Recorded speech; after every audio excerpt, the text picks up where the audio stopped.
Hello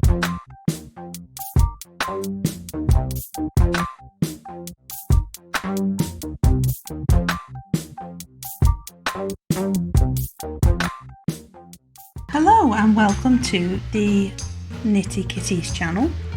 I'm xXNettyXx and this is part of our baking and art combined series, and today we are making a Victoria sponge. This is Fluffy's recipe, as hopefully the idea is to have a nice fluffy sponge. Now these are the ingredients, we'll go through them. We've got, let's start with 200 grams of caster sugar. Now you can use golden if you want, because it does add a nice flavour. 200 grams of butter or biscuit pastry butter, whichever you can use. If you're vegan, say, use the best alternative to butter that you can. This is for biscuits and pastry. Baking block, or you could use stalk baking block. 4 eggs. These are duck eggs from a local farm, and yes, they're, I guess, organic. They've got all that on them. I shall wash my hands, don't you worry. Now we're going to beat them with a whisk. The best thing to get a nice fluffy sponge that we're looking for is to make sure that these eggs get to room temperature or near enough. Now I'm using duck eggs because I'm allergic to chicken. Big story, that's that in a nutshell. But if you're vegan, again, use a alternative to that. There will be some flashing up on the screen at some point in the video of the ones that I recommend. Now, follow the package instructions and use what is recommended for 4 eggs in volume. So next we've got 200 grams of self-raising flour. I used supermarket own brand, just to let you know. If you do see any brands, I'm not sponsored or affiliated by any of them. This has been sieved twice just to make sure we've got lots of air in there. We're going to mix all the dry ingredients together first, then all the wet ingredients. I've also got dry ingredients wise 1 teaspoon of baking powder. That's Fluffy's recipe he's given me there, brilliant. As I'm doing a gluten free, just make sure your baking powder is gluten free. I'm also using 1 teaspoon of xanthan gum. Because we're lacking in gluten, with it being gluten free, we need something to put into it that's gonna make that structure stronger. That's hard, try saying that when you've had a few. Make that structure a lot stronger, because you're missing that glue. It's more of a chemical reaction, the science, rather than natural ingredient, gluten. So this is what we're going to use. Hopefully the eggs will help with that as well. And also 2 tablespoons of milk. This is the one I'm using. It's a sweetened soya, but if you can take and tolerate normal milk, use that instead. If you're vegan, use a soya. One I'd recommend that's got a high viscosity, so a good one would be, that comes to mind, an oat milk if you can tolerate oat. Or, I'll try and think of the name. I shall insert it here because I can't think of the name at the minute. I will think of it probably in a minute. And last but not least, again not sponsored, this is Morrison's own brand one. 1 teaspoon of vanilla essence, vanilla extract, whichever the best one you can get out of the 2. So we're going to mix dry, as I say, together, and then wet together, which will be the eggs, the butter, the milk and the vanilla essence. I'm going to soften this butter with a whisk, then incorporate the sugar, incorporate them together, then add the eggs 1 by 1. That's very important, you add them 1 by 1. Okay, and also, yeah, just to double check, make sure they're at room temperature. So we're going to try and keep all that air inside. So the best thing to do when you're mixing it all together is use a figure of 8. That's going to keep all of that air in there for a nice fluffy sponge.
So we've got our egg, sugar, vanilla essence, milk and caster sugar mix ready. I've kept this wrapper aside because I shall show you how I greased the tin and put greaseproof paper in it. What I wanted to say was I only needed 3 eggs in the end because the duck eggs are rather large and they're from a local farm. So they were massive, so I only needed 3, but you'll probably need 4 chicken eggs. But just do it one by one so you can tell, otherwise you've thrown too many eggs in. Let's move that one. Thrown too many eggs in and it's got too much in it then, so that's why I do that. So what we're going to do next is I'm just going to add the baking powder into the flour. I'm going to add the xanthan gum. They're both 1 teaspoon, they are. In you go. Now also, before you do any of that, I've set my oven to 170 fan. 190 is normal, just normal. Oven 190, 170 fan, and that's gas 5. I shall try and get together the energy, kilocalories and all that nutrition for you as best I can. It will be an approximate in the recipe below. Now then, you're thinking art channel, cooking, what's this about? Basically, I take a still life or something like that to do with the recipe and I do a drawing of it in different mediums, and also there's a recipe and sometimes a colouring sheet to print off, and that's on the xXNetty downloads page on Facebook.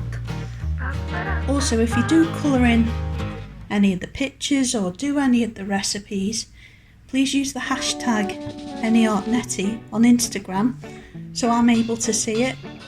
Fluffy and Toki have their own Instagram accounts, so if you want to follow them, please do.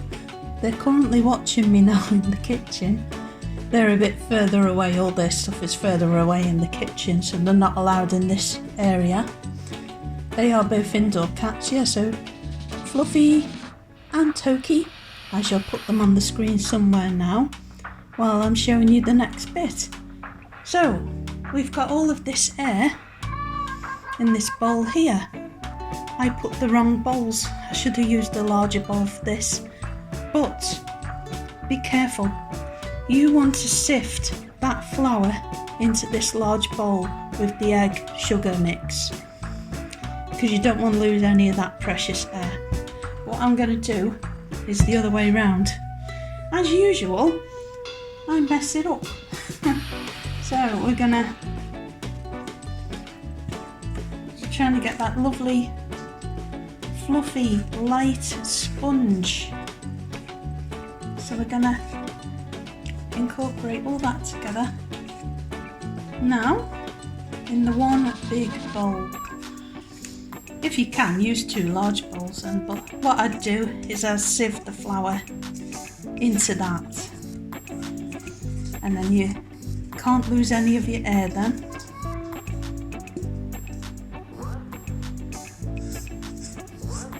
So I can hear my oven just getting to the right temperature. Now it's quite a quick one.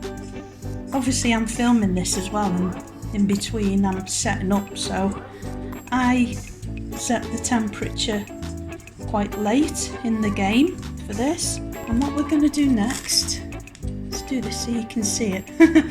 What we're going to do next, I'm going to get my clean spatula, and we're going to go in a figure of 8 there. Now imagine, if you will, that flour is on the top there, and that's been sifted in. You can, in a separate bowl, you can sift it a few times, I guess, but the idea is to keep as much of that air in the bowl as you can.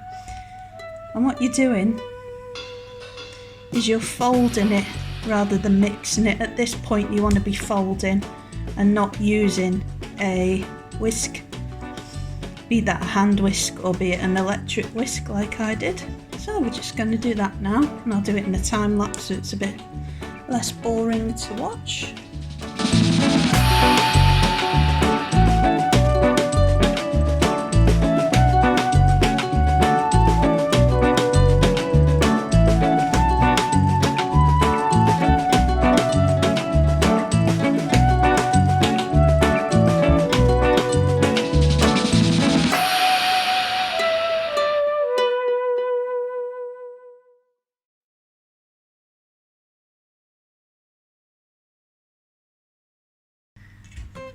So that's all of the mixture incorporated. Now mine does look a little runny because it is gluten free. So again, you're lacking your gluten, and we're kind of trying to make up for that in other ways. So it will, if you're doing the gluten free recipe, it might look a little bit runnier than you're expecting. So our next stage is to get the bowl ready. Whoops, get that bang out the way. Somewhere along the line I lost a tin, RIP tin. So you want 2 the same. I shall put the size up on the screen that you need. It'll be somewhere here, lulu. And you need 2 of them, same size, and you need to prepare those 2 tins. And the mixture, that full mixture here, half in one tin, half in the other, exactly the same amount. Now you can measure it if you want to, or you can go by eye level, whichever you want to do. And I shall show you how I prepare a tin. This is just my method again. I'm just a little home baker and an artist by hobby, both hobbies, and I just thought I'd pass on some of my tips, what I like doing, and watch back in a couple of years time and be really embarrassed by the way I've done it. And hopefully you can watch me improve and watch me grow and stuff like that, and we can grow together as bakers and artists and adult colourists, or whatever it is that you do, or you just enjoy watching it, or you just enjoy having a giggle at my expense. Whatever it is, it's all good. Measure up your greaseproof paper enough so it covers that with a bit around the edge of your tin. So that is completely covering that. This is one of those ones where the base comes out. So get a pen or pencil or something to measure this, which is non-toxic, okay? That's very important. You want to make sure that you're going to draw around this edge there. So we're doing a bit of art now, aren't we? Unintentionally.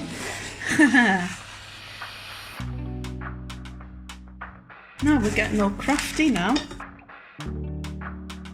Cut out that shape, but leave maybe 1/2 centimetre around the edge, not much. Maybe actually, ignore that, maybe 2-3 mil around the edge. Let's say that, 2 or 3 mil. Now then, what I'm doing here is I'm using right-handed scissors. So again, have a good laugh at my expense, I really don't mind. Because is it really weird if you're right-handed to watch a left-handed person cutting? Because it must be weird to watch someone with a knife as well who's left-handed. Does it look a little bit awkward? So I'm trying to go up to that line there. It's not happening, is it? Oh dear me. When I was younger, I just thought all scissors were rubbish, and then you watch a right-hander using them and they use them perfectly. There you go. So we're going to get that wrapper from the butter from before. You don't need to go thick here, just wipe the inside of that tray, or your 2 trays, with that. It's just got enough residue, for want of a better word. That's not a delicious word, is it? Swipe the inside of that with that wrapper. Keep it if it's any good for more baking. Let's turn that, and we're going to get the circle, and that is going to go inside that tin. I'm trying to keep my eye on the camera and do this at the same time, so I'm not usually this crap. So there we go. Just go around like that with one hand and flatten it with the other, and you've got your greaseproof paper in the bottom there. So the rest of it, I'm gonna use that to line up with the edge. Just gonna leave more room.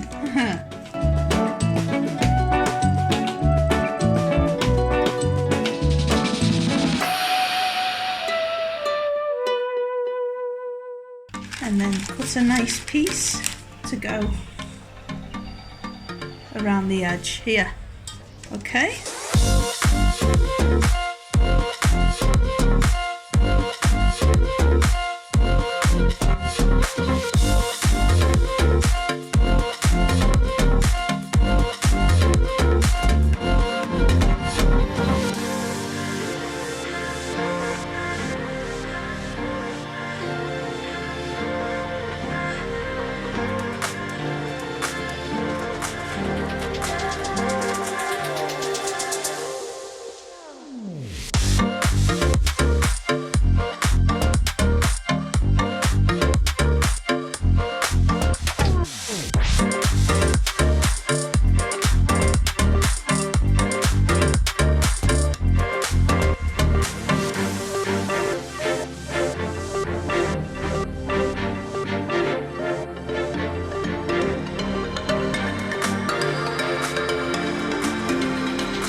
Keep hold of that bit in the cupboard, because bits like that in the future. Plus, sometimes it's handy for baking. Well, it can be. Sometimes it's handy for art as well.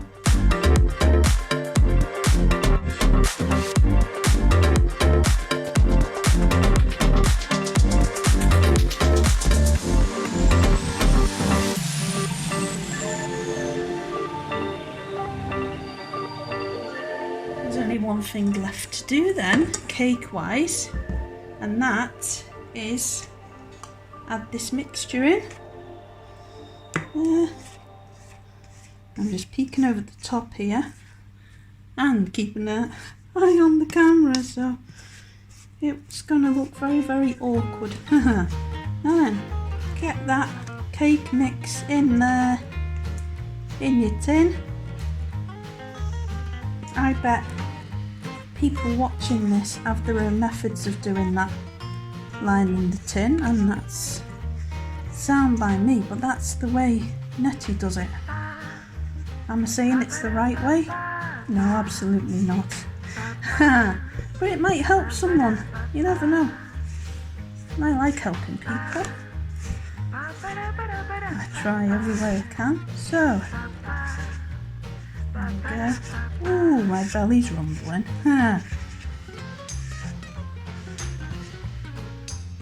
So that's nearly stage 1 complete.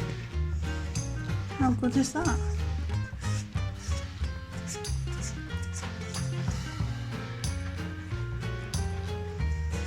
Add every little bit you can.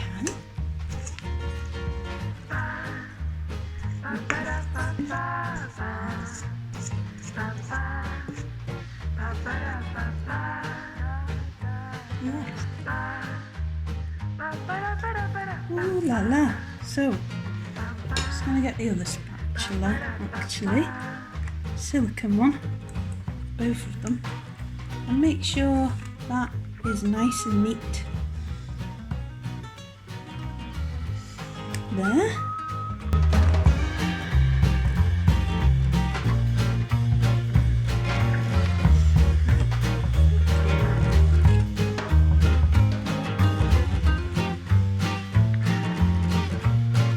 Now the number one thing we're looking for there is there's no flower pockets.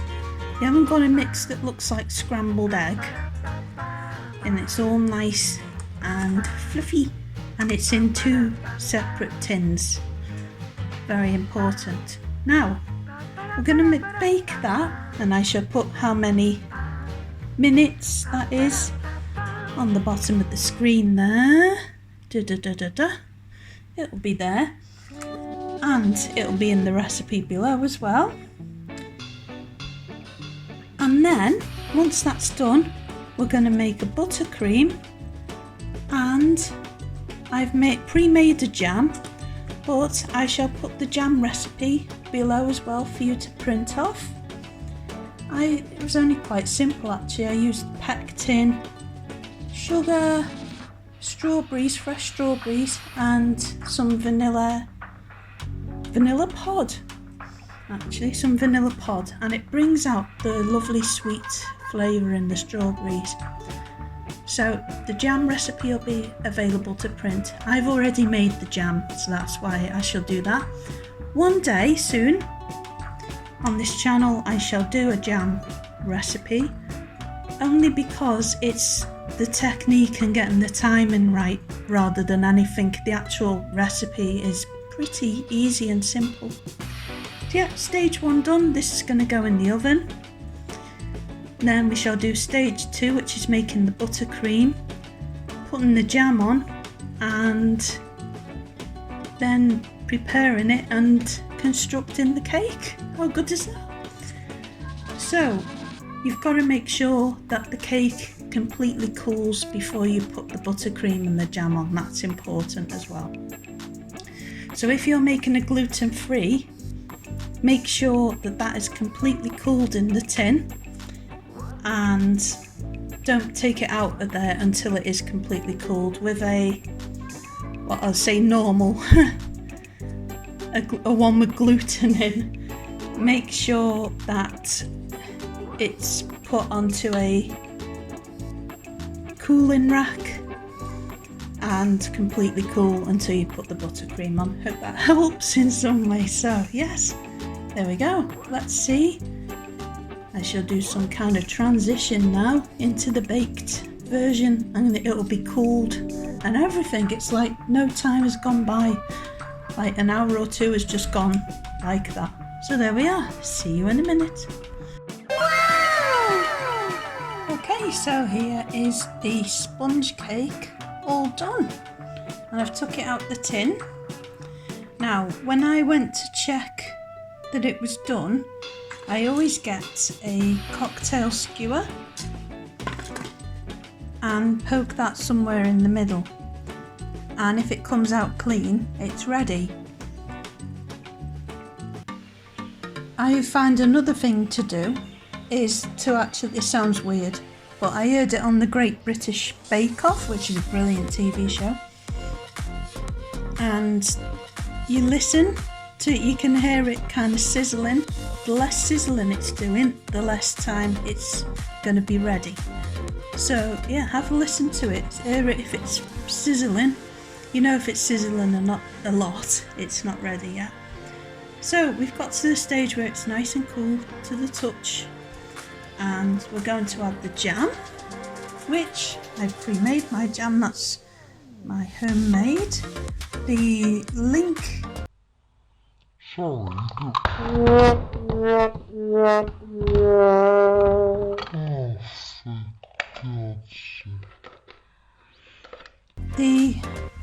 try that again. Slippy hands. The recipe for that will be in the description below. Homemade jam, can't beat it. It's totally different from one you can buy in the shop, and we're going to make the buttercream as well. So what we're going to do, because I didn't have 2 tins, I've got to now cut this in half. So what I'm going to do first, pop this plate over.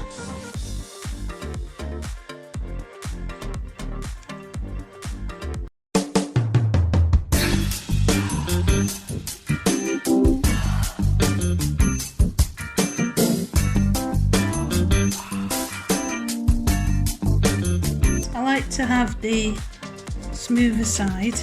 I like to have the smoother side on the top. So we'll get 6 cocktail sticks, and I'm just gonna ping one in there, one at 12 o'clock or thereabouts, maybe about 5 to 12. Then one there,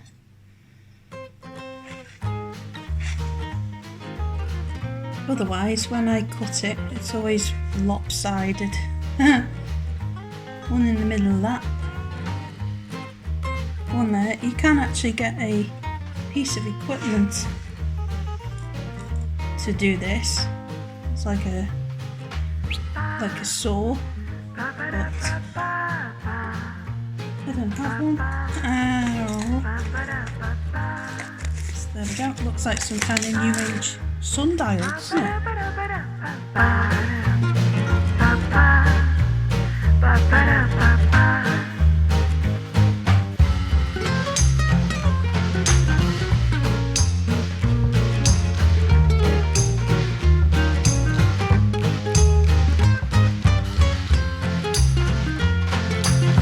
So save yourself the hassle of doing this by pouring it into 2 different tins. Half in one, half in the other. Right, so we have this half of the sponge cake, which is lovely and soft and very light, which is the way we wanted it. And I'm going to put the buttercream on this. Now, what you need is 100 grams of butter, softened, and you can either do that with something like this, a silicone.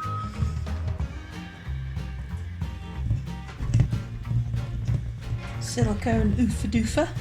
Oh, what's it called? You can either soften it with one of these, like panel, whatever you want to call it. What's it called? Somebody let me know. While I'm editing this, I'll pop it down below what it is. You want 140 grams of icing sugar, and you want to add that to your bowl there. And we're gonna belt them together. I guess you can do this with a mixer if you want to, but time lapse away.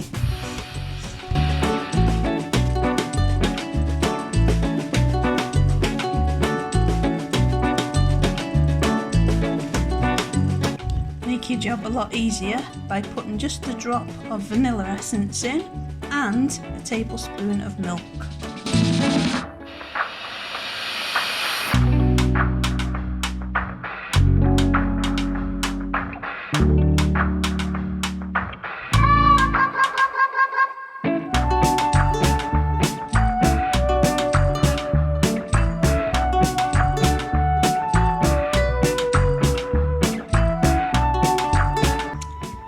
So we've done that, and this is Fluffy's favourite part because he really likes the buttercream, but he's not having any of this. So we're going to spread that onto the cake. Now then, is this like when you have clotted cream on a scone? Jam on the bottom, cream on the bottom. Is there an argument against that? Because I always put the buttercream on the bottom, but some people even go to the time and trouble of piping it on, which, let's face it, well, to be honest with you, I haven't got a icing bag at the minute, so never mind. Just gonna have to do it the old-fashioned way, I'm afraid. Oh, never mind. You can also put fresh strawberries on this, chop them up into slices and lay them on the top as well as the jam, or just have the jam if you want to. There's no stopping, there's no rules here. Well, there might be some traditionalists who might not like that, but still, it's your cake and you can have it how you want, can't you?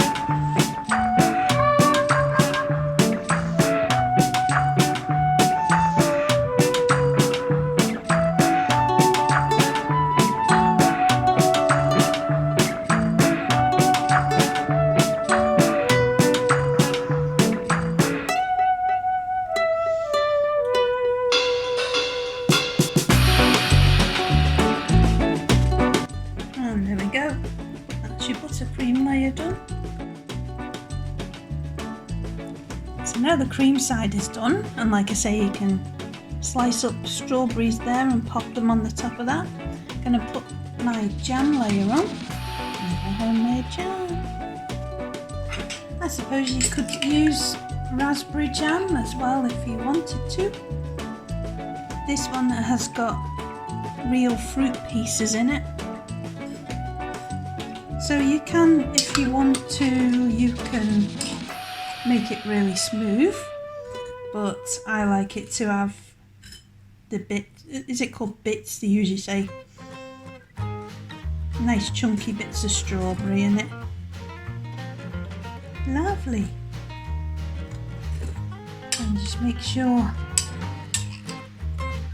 whoops, not to drop it on the counter, but to make sure that it's nice and covered right up to the edges.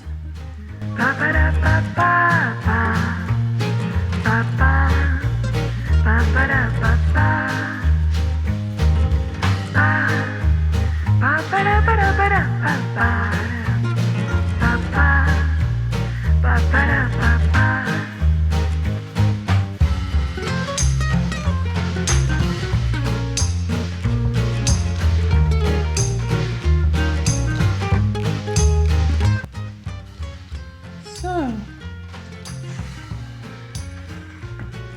let's pop that on top there. Whoops.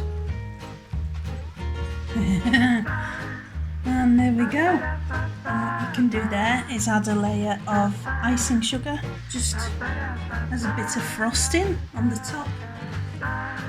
Makes it look pretty. And I shall do that Now, in the time lapse, this is the sugar I'm using, silver spoon. And here we go. Finished. Absolute mess of a cake. But I bet it tastes delicious no matter what anyway. So, yeah, just a very tiny smattering of ice and sugar. It went quite horribly wrong and just went everywhere. I'm just waiting on a new sieve at the minute, so that's coming in the shop in tomorrow, hopefully. So it'd be a nicer one to look at in the videos. Hence why I didn't really show, because it's fallen to bits and it just went completely wrong. Anyway, so the recipe for this cake, including the buttercream, is available to download below. Recipe for the jam as well will be available, and there will be a video coming up with me making the jam. It'll be a strawberry one, by the way. So now we're going to go to the art section of the video, where you're going to see me drawing a kind of real looking strawberry. So I hope you enjoyed that. There will be an outline to download on the Any Art Netty downloads page, and also maybe a colouring page. We shall see. So enjoy that, and here's the section for the adult colourists. Hello and welcome to the art section of the video. So this is the outline for the strawberry that we're going to be colouring in. Now these are the pencils I used as well, Faber-Castell, very affordable. They are student grade, but they're great for practicing and stuff like that when you're just getting into art. So as for where light sources are coming from, it's going straight onto the front of that strawberry. That's where you're going to highlight with a white gel pen. And notice also the leaves on it going to be in green and white, and right in the middle of that is where the highlight of the leaves are going to be. You got the pips, which are in yellow, and we're going to outline them in two different reds. There's pink on the bottom and kind of orange colour on the edges, and then the bottom there, what highlighted, is going to be where the darkest colours are. So I hope that helps in some way. There'll be a time lapse to show you how I went about colouring that in, and it's just in my sketchbook. It's quite informal and nothing too fancy or anything like that or challenging. There's also a colouring sheet to download below. This is a strawberry cat. Don't ask me where it comes from, it's just my imagination. I hope you enjoy colouring that in, and if you do, please do let me know on my Instagram page, which I'll link you down below as well. If anyone colours it in, please do let me know. I'd be thrilled if anyone did. That'd be fantastic. We've also got the recipes to download off the Any Art Netty page. Anyone that hasn't got Facebook, I'll also provide a Google Drive link as well if you prefer that. So it's 2 pages with the recipe. That's the recipe for the Victoria sponge. So it's pretty easy and basic, as long as you have your wet and your dry ingredients separate, but the sugar does go in with the wet. Just follow what I do, and in the video I find I'm a visual learner more than anything. And here's the jam recipe as well. There's a little bit to colour in there as well. There's some news coming about the recipes at some point. Just doing it for myself really. I'll announce that at some point anyway. I'm quite enjoying these, and I hope you're enjoying watching them too, and hopefully getting into baking. So these are the Faber-Castell. As I say, they're student grade, and the white gel pen that I'm going to use. I was just doing some shading with them there and getting used to them. And if you want to know the colours that I used, I shall provide that somewhere or other, probably on the Facebook page or somewhere like that. I'll let you know an update. Once I do that, it'll all be in the description. So we've put the pink on the bottom of the strawberry there. Just at the top under that leaf, we've got just a yellow, a simple yellow is going on. and then orange right on the sides, just colouring that in. Not too light and not too much pressure. I find with these compared to like a Prismacolor, you got to work just that bit harder maybe to blend, but these do, for a student grade, they blend really nice. So I do highly recommend them. I do recommend the Crayola as well. They are brilliant. Just your normal, they're like under £5. And they're really cheap and affordable, and if you're just getting into your art and practicing, you'll find that you don't really need expensive ones once you're getting into it. So what you do then is you blend the whole lot with a white. I have added some red there, but I was yapping about the colour pencils. And then a darker red there, just under where you're going to put the white gel pen highlights there.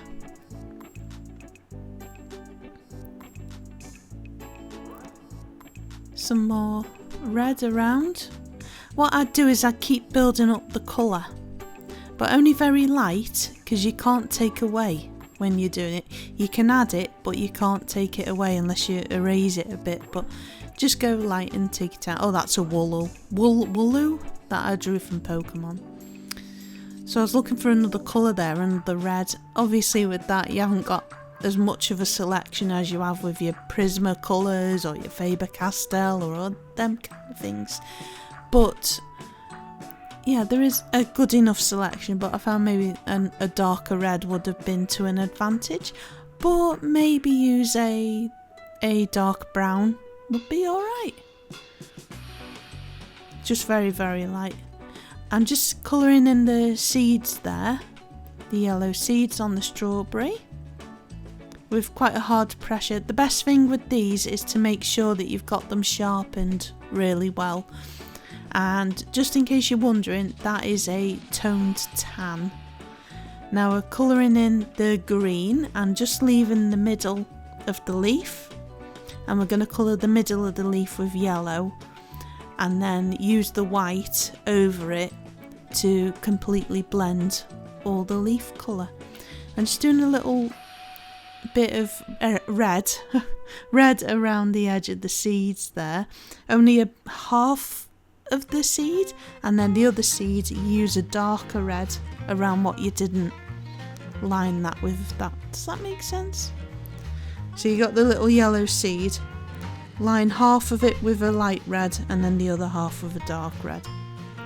Just going over with that orange. I've added a H there, which wasn't necessary. An orange, colour it all in red again, and then blend the whole lot with white. So I shall leave you to watch this time lapse. I hope you enjoyed that. If you've got any recipes that you want me to do or anything, obviously I'm a home baker, I'm not a professional, but just some little ideas floating around would be great for what people want to see, really. So there's more of them coming, more colouring sheets, and a project I'm working on as well. So I hope you enjoyed that. Bye for now, and I shall see you soon with more recipes and more crafting and more art and loads of different things. Bye for now.